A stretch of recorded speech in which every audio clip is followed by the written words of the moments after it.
더불어민주당이 조폭두목처럼 떠받들고 있는 당대표 이재명이 연관된 쌍방울 대북송금 의혹 등을 수사하고 있는 수원지검 이정섭 2차장 검사의 탄핵안을 헌법재판소에 제출함으로써 현재 이정섭 검사는 전직이라는 딱지가 붙으며 직무가 정지된 상태다.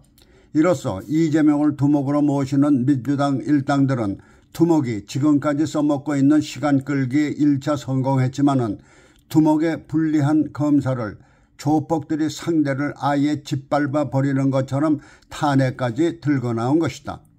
그러나 이정석 검사의 탄핵안을 접수해 증거조사 등 진행을 맡고 있는 헌법재판소 문영배, 정정미 두 재판관은 청구인 측의 탄핵소추 의결서가 추상적인 것 외에는 쌍방울 대북송금 의혹 혐의 수사와 관련된 직접적인 탄핵 사유가 될 만한 내용이 없다면서 개별적 사실관계와 소추 사유, 직무와의 관련성, 법령 위반 등을 정리해달라고 탄핵 재판을 일단 밀어놓은 것이다.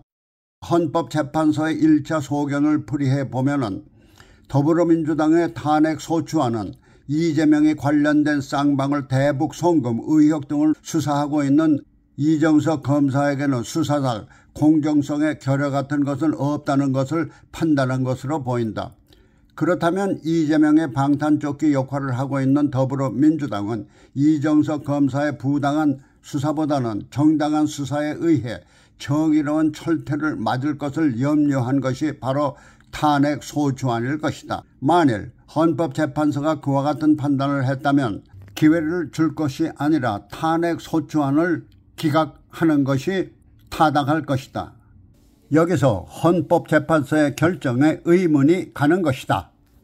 그것은 더불어민주당에게 기회를 줄 것이 아니라 탄핵 사유가 불충분하다면 일단 기각을 하는 것이 타당하다고 믿기 때문이다.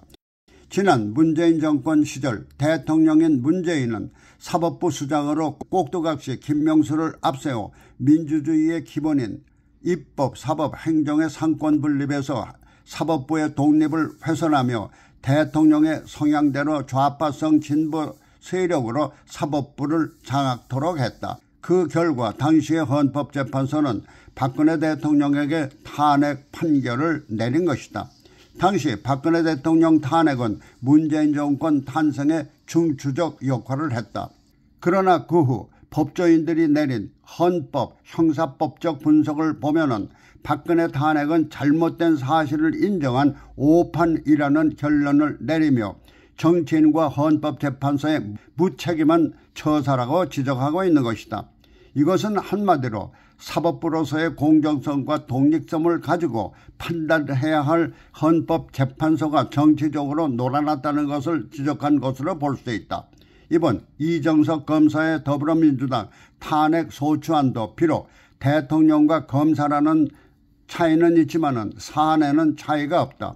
이번 더불어민주당의 이정섭 검사 탄핵 소추안을 담당하고 있는 문형배, 정정미 두 재판관은 진보 성향으로 알려져 있다. 지난날의 박근혜 대통령 탄핵 때 보여준 것처럼 잘못된 사실을 인정하는 오판을 하지 않도록 기대해 본다.